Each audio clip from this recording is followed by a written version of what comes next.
Hey everybody, it's Mark Ling here, and welcome to today's call where I've got with me a man who has started out only, less than a year ago. So he started less than a year ago as an affiliate, and yet he is now making hundreds of thousands of dollars per month, which is kind of crazy in such a short space of time. So that's less than a year in.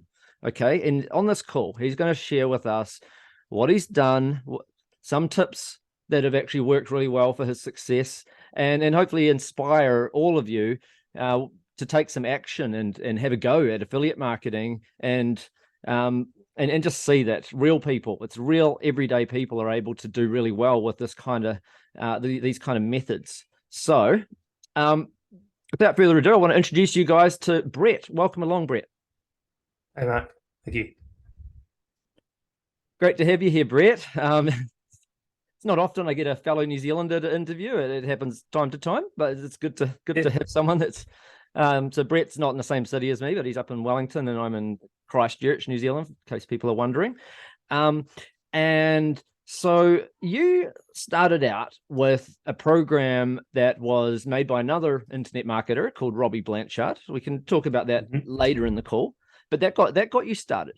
Okay, so great. So then you were able to learn how to set yourself up as an affiliate, how to buy traffic, through Facebook ads and other sorts of traffic. But you were able to get from A to B, make money, and then eventually scale it. What happened at the start though? Like, was it easy at the start, or did things not go to plan? Or because some people probably look at that and go, well, was he lucky? Like, so maybe you could just tell us how did things No, it wasn't a fast start at all. So, I mean, I started in May, and pretty much from May through about September, I can't remember the exact date, but it was about that long. I was trying different ads and trying to get things set up and going, and I was basically testing a whole lot of stuff, and none of it was really working, and I was losing money basically for a little while there. And then it was September that I took a stop. I just basically stopped everything, and I started again. Essentially, I decided I completely redid all my creatives, redid my ads, redid my landing pages, because it was clear that what I'd done was first attempt, and first attempt's never your best one. And so reset it all, and then that started to get a little better results. So I was sort of ticking along okay, and it was doing all right. And then suddenly, and it was pretty much literally overnight. So it's the 6-month overnight success, right? Right. Yeah. Suddenly, it was on Christmas Day. Essentially, it took off, and it really took off. It went from literally 0 to 100. So yeah, but it wasn't one day's work. It was 6 months or 7 months leading up to that before it actually hit. I think before we carry on, you said that you were willing to share a screenshot of what your income was looking like in, recent times, just so people can see. And in case people are wondering, because right now, at the time of recording right now, it is just the start of February, even though I'm only going to release this call a bit later. So it might even be March by the time some people see this particular recording, but this screenshot's only just been taken, just so people realize. So maybe you could share that with us. If you want to take the screen and show people where you're at the moment. So this is showing my sales basically in January. So right, you can see I've got some big days. I was doing 18,000, 13, 21,000. But what this one doesn't actually show is my $27,000 day, which was just before the screenshot was taken. When I spent $10,000 and made $27,000, which is not a bad return. You don't see that every day. That's pretty awesome. But it's good for people to know also that this isn't 100% profit. This is you've spent money to make money here, and it's not like you started at this sort of level back in May. I'm guessing you would have started with things like $60 ad budgets or something like that. They would have been lower, right? Until you find a winning ad. Like, you don't just suddenly start spending all this money. You make money and then it becomes house money that you reinvest. Is that correct? Yes. Yeah, that's right. So you were spot on. We were basically running just a few ads at $20 each, so it was $60. And you let them run and see what happens, and then make tweaks according to what the data tells you. Yep. And then when things start to sort of speed up, you can start basically investing more into those ads, or creating more ads with the same image types and everything like that. And then and then it was slowly gaining momentum until it suddenly went like vertical. That was an interesting time trying to keep up with that. But before that, it was sort of slow, steady growth. That's for sure. It went vertical because the return on what you were spending on ads made it so that it was all right for you to dial it up. I mean, I'm guessing it can always go up if you're spending more, but you don't want to, there's no point spending more if your margins are very low. Your margins, like you just said, you spent 10,000 and you ended up with 27. So obviously that's more than double your money. So you dial it up quite quickly, right? At those points. It's not like you were doing $60 a day and you left it at $60 a day and it suddenly one day you made 10,000 off your $60. It's more that you could see the profits growing, right? Based on what you're spending. So you dial it up. Is that correct?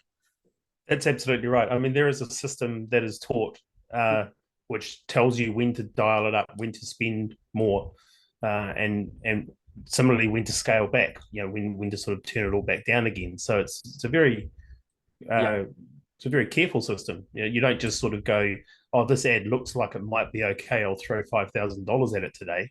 No. But when it does go, like when it does take off, it takes off real fast. I mean, I'd lost a bit of money in those previous 6 months, and I pretty much made it back in a few days when it took off. But yeah, I mean, there's no guesswork as such. I was just following what the campaign was doing and just growing out the stuff that was working. And then when it started working, it starts growing fast. It sort of becomes it is basically exponential.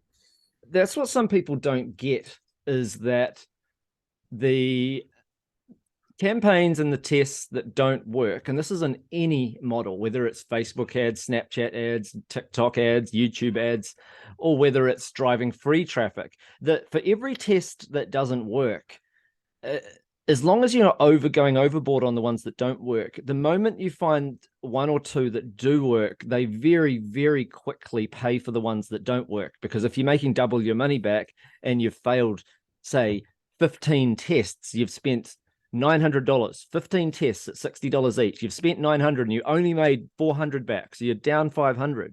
15 failed tests. Your 16th one, you spend 60 and you make 180 back. By the time you scale it to spending 1,000, it's not quite triple your money, but you might spend 1,000 and make 1,800, say. And then you go, right, I'll dial that up. You spend 2,000 and you find you've made 3,500 back. You've made all the money back that you lost. You're already in profit. And then you give it another 6 weeks at making $1,500 a day, and you're well and truly like on your way towards getting consistent results above 1,000 a day. So just so people know what that path looks like, because the path doesn't mean that it's you follow someone's course and it instantly makes sales. No one does. Even the top marketers in the world, the people with the biggest ad budgets and people spending hundreds of thousands of dollars a day are still having failed tests, but that's okay. It's just a test. As long as you realize that that's part of the process. So that's why these sort of models, sometimes people that are really low on cash, it's not the right model for them because they don't have the funds available to do the testing. For a lot of people that do the best, they're actually in that middle area where they've got the funds to actually run these tests. They don't necessarily have millions of dollars, but I like to say to most people, just in case it doesn't go right from the word go, you kind of want to have a few, $2,000 or $3,000 there to dig into if it so happened to need it in order to find those winners. Would you agree with that? Or because I know not everyone takes that far. Some people get there in their first $300, but I like to feel like, well, what's the worst case scenario in case everything goes wrong for you with all your tests? How far do you need to go deep? I mean, well, that's exactly right. I mean, I was running this. So it took me from May until December to turn a profit. Now, in saying that, like early on, I was actually going, I I could have been working harder, shall we say? So, Right. It's I not was a sort of time going a bit period. It's slow. And probably a dollar spend that should be looked at, because some people, if you say you could have been working harder, some people might freak out and go, wait, that took him 6 months. Even though these figures make it worth it, it doesn't mean you were full time for 6 months, right? It might have meant you were doing a few other things. This wasn't quite taking off.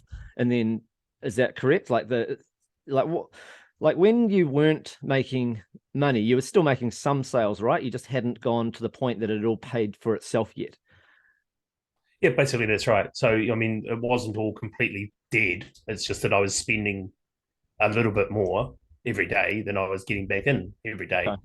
And it just took a while. Yeah, and we reached a point where I thought, okay, this isn't going to take off. I mean, you Yeah. can push it along for a while, and then at some point you've got to go, this isn't going to take off. But what I did, I mean, what a lot of people do is they stop at that point and then they don't start again.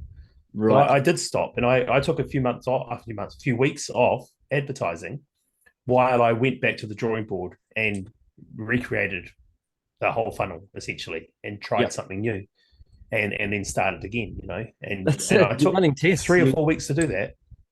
Well, you're running tests. So sometimes a test means that test didn't work. So don't keep testing the same thing. You do actually have to test different. You got to learn from those results. I still think it's promising if I spend 500 and I lose $250. So I've made only 250. You see, there are sales there.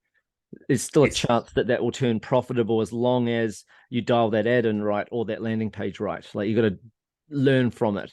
There's more testing. There's promise there, but it's not there yet. It's not there to suddenly scale. It's more a matter of, okay, this I've got to figure out, like, do I need to weed out some people the way I write the ads and so forth so that the pixel learns faster, or do I need to write better copy for those that do see the ad? And you try a few different things. Or do I need to swap the offer out? It's people want to buy stuff from this ad, maybe just not the product I promoted. Might be a different one. That's right. So yeah, you do have to change things. What was a big lesson that you learned that helped you actually get things to take off? Like, it might have been by accident, but you must have learned a lesson from it somewhere. Well, I can actually almost pinpoint it to the day. So in the course, there's coaching options available, and I was talking to my coach, and she basically contacted me on Christmas Day and said, "You need to sort out your audiences, Brett. Like the creative was doing okay, and the ad copy was doing okay, and the landing page was doing okay, but I hadn't really paid a lot of attention to the audiences, and it was all very narrow audiences."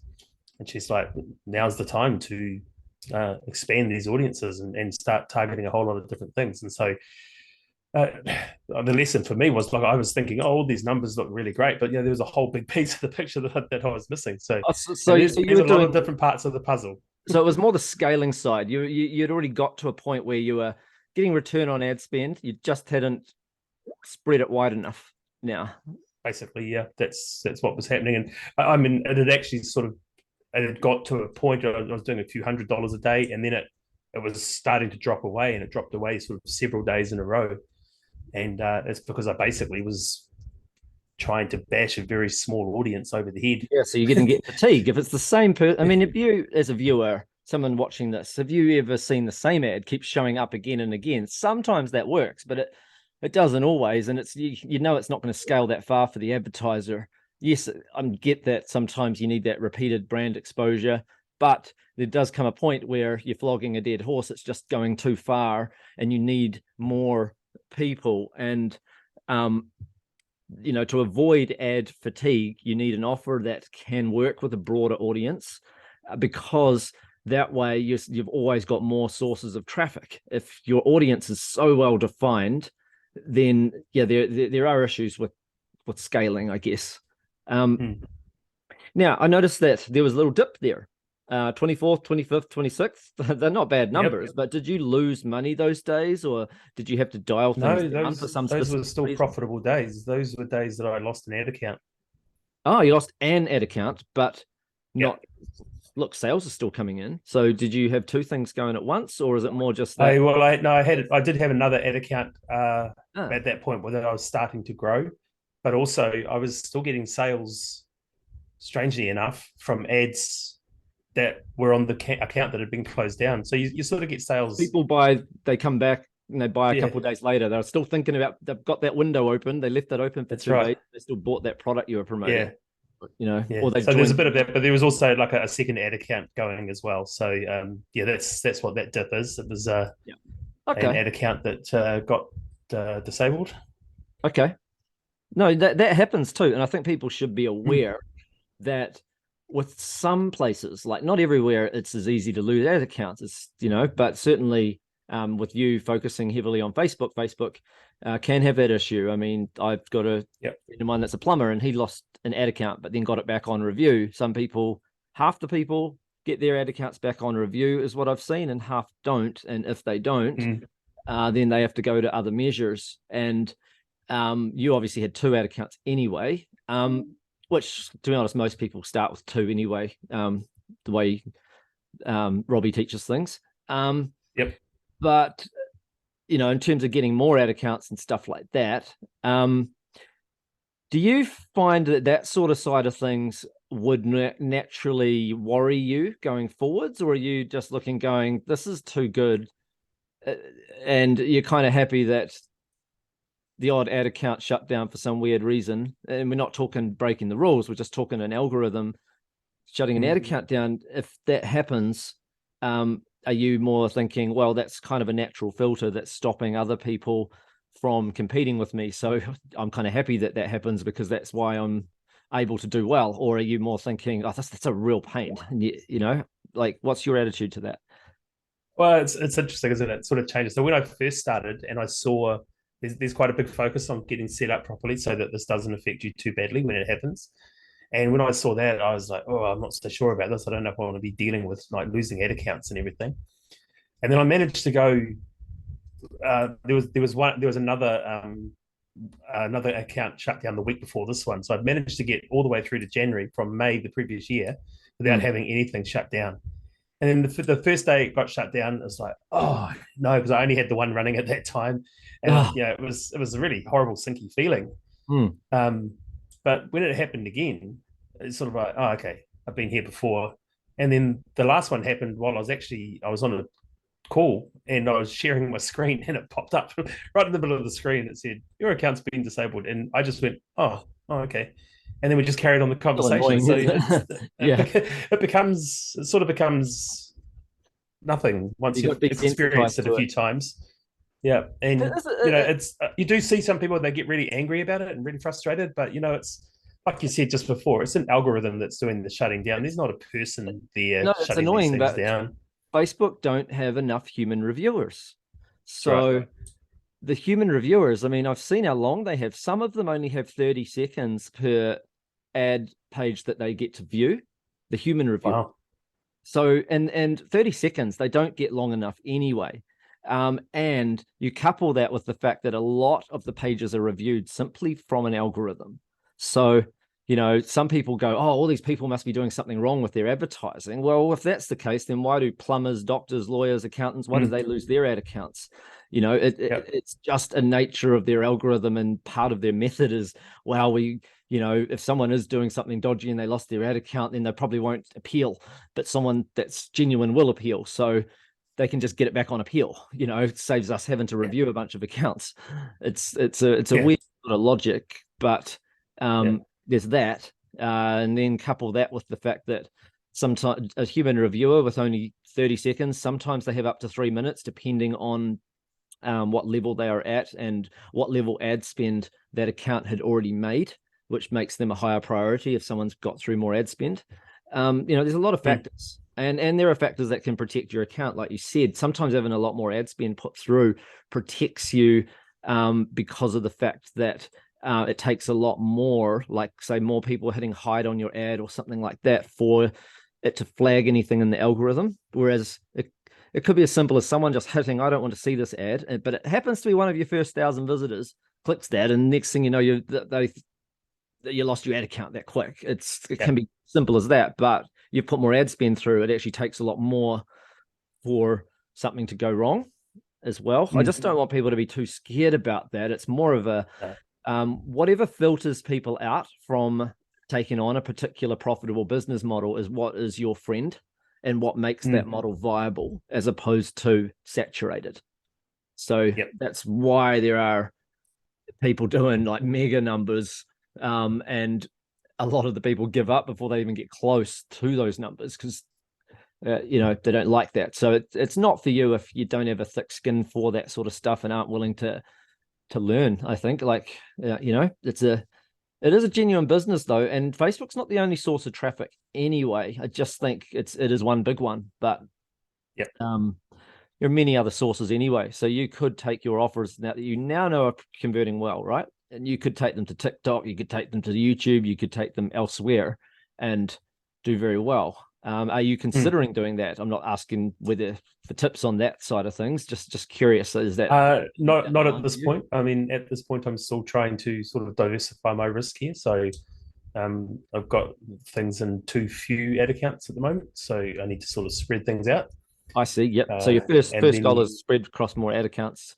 Yep. Basically, yes. I just want to sort of diversify the risk on Facebook because there's enough work involved with it as it is, without sort of bringing in new things that I have to learn, and I don't want to sort of take my eye off the ball here on Facebook first. Yep. And what sort of niches do you like to go into? Because I know this method, it works across a lot of niches. I've done well in dating and relationships niche. I've done well in lots of niches, from wedding speeches to learn guitar to all sorts. But everyone goes into different spaces and little kitschy areas. You don't have to name the specific niche, but what would be, say, like the broader area that you like to go into and look for products in?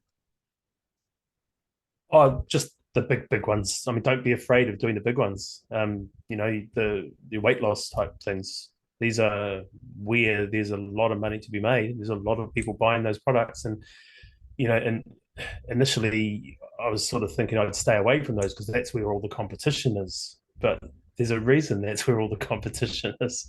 Yeah, that's where all the mass market appeal money is. Yep. Yeah. So this is weight loss. Sense.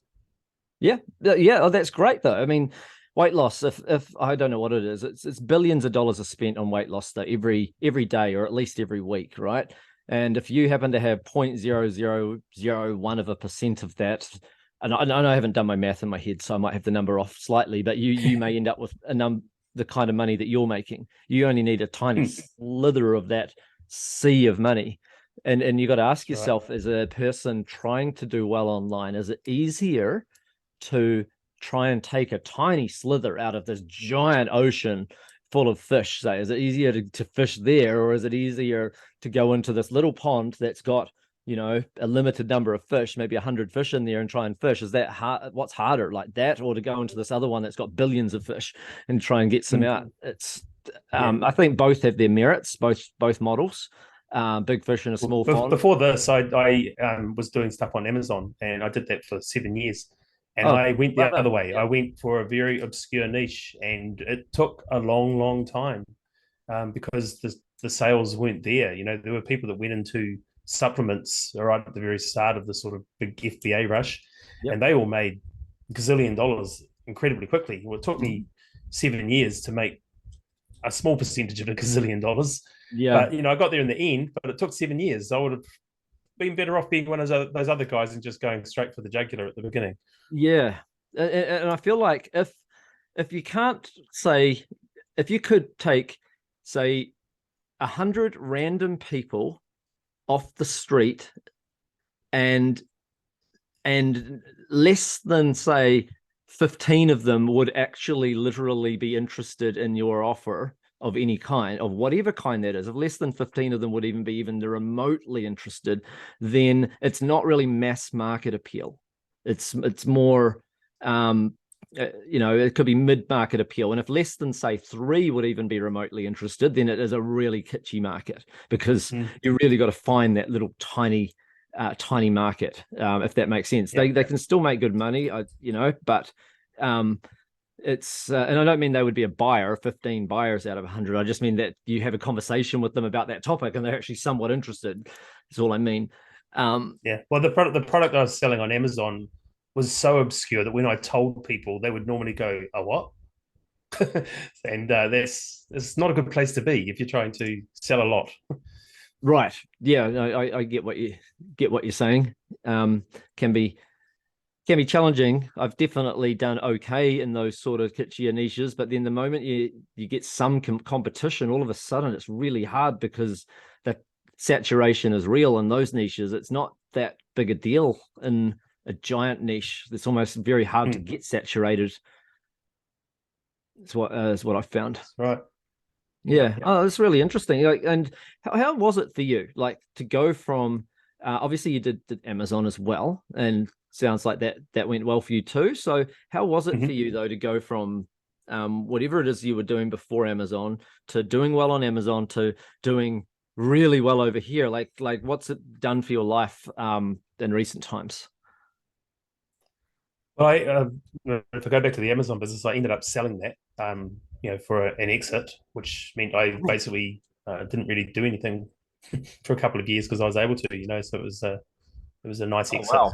That's and fantastic. Congrats on we were that able to as get well. a new house and new vehicles and a few other things and what have you, and then you can only sit around doing nothing for so long, right, before you get bored, and so that's why I went looking again, and it's basically just. I mean, I was working a job, and I was working long hours, and then over time through the Amazon thing, I actually was able to transition from that to doing that part time, and then doing the business part time. Well, doing the doing the full time job part time, and the part time Mm. job became more full time. It's like because you don't work 8 hours a day when you're doing this sort of stuff. No. Um, and then so then you just get all that time freedom and what have you. I've been able to do some things that I hadn't never really had the time to do. I took up fishing, for example. I bought myself a little jet ski and I go out on the water and sit out Oh there wow. and fish on And that on the analogy middle I of gave the was quite weekday when relevant. the sun's shining. And yeah, so there's some changes like that are the ones that they're probably you know people sort of talk about the money and what have you, but it's not really about the money. It's about what you can do with it. And attending children's school things in the middle of the day. I would often be the only dad at the swim meet, those sorts of things. Mm. I'll just get you to take the screenshot off so we can um, talk to each other with. I forgot that was still on. Not that there's anything wrong with that, but so people can see us as we're talking a bit Mm-hmm. on the bigger screens. So what would you say to somebody that is considering jumping on one of Robbie's webinars where he's going to teach people how, like you're showing your screenshot was a ClickBank account. You're obviously a ClickBank Platinum with the numbers you're doing because Platinum means you've made over $250,000 in a year in commissions.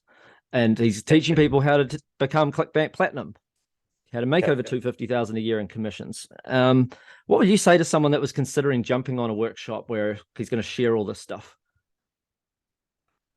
I think you have to go into those things with an open mind. It's really easy when watching that sort of thing to be really skeptical and say, no, there's no way this can work. Um, and that's not true because it can work. And I think I mean, not everybody who buys into these courses will make it, but the people who stick around and work at it and don't quit on it, they're going to be the ones who make it. So although the numbers and the results can look like huge and almost unbelievable, they're real. They're not made up. I Mm. didn't screenshot, I didn't like Photoshop that screenshot just Oh, before our call or anything. Those are real numbers, and yeah.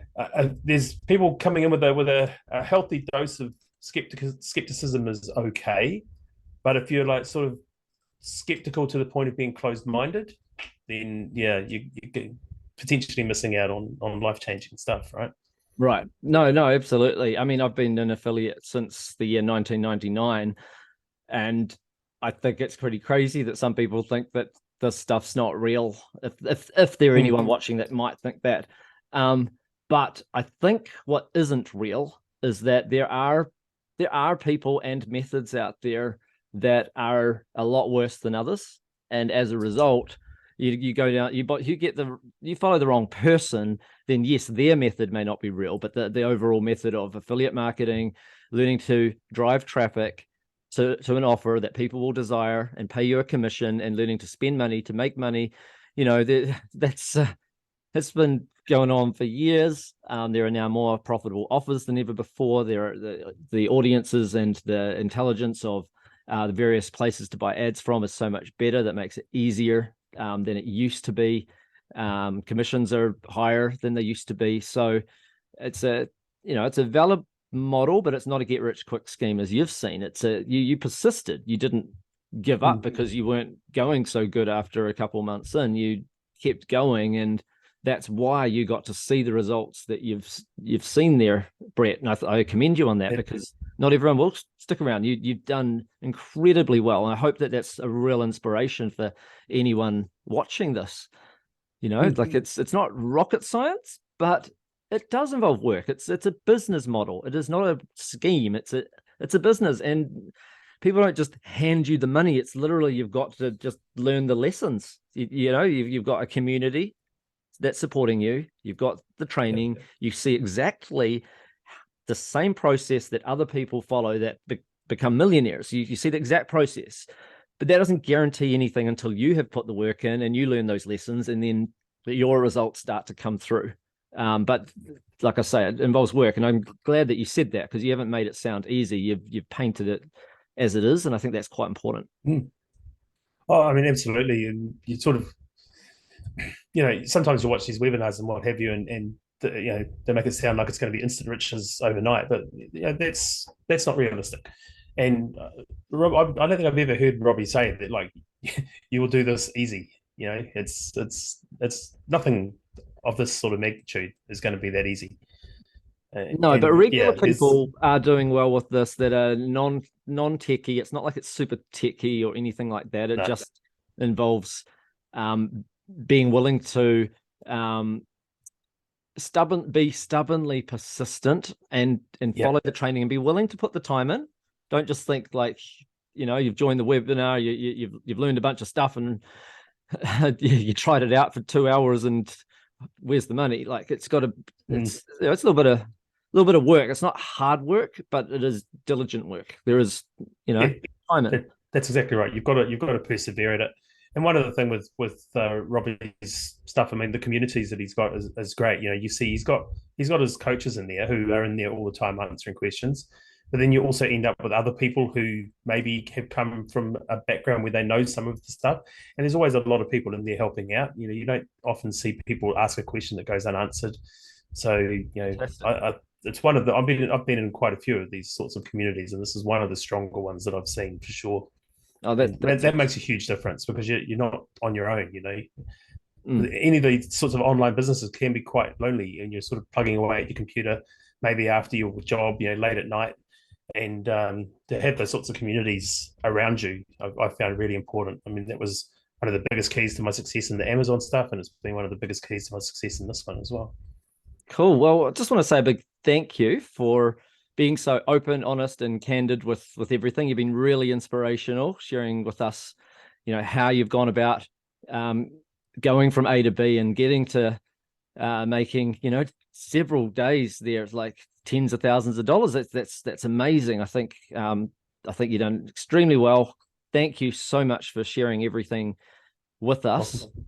And just urge people, check out the workshop. The link is either going to be below this video, or it's going to be in the description, depending where you're accessing it. Go join the workshop that I'm running with Robbie, and discover, is this for you or is it not? Or at the very least, you'll know a lot more about it, so that at least this might be helpful to you down the track if you're not going to implement it right now. But I do think that you should jump on the workshop while we are running it. So take action with what you learn, everybody. And thanks again, Brett, for being here. You're welcome, Matt. Welcome. All right. Bye for now, everybody. Cheers.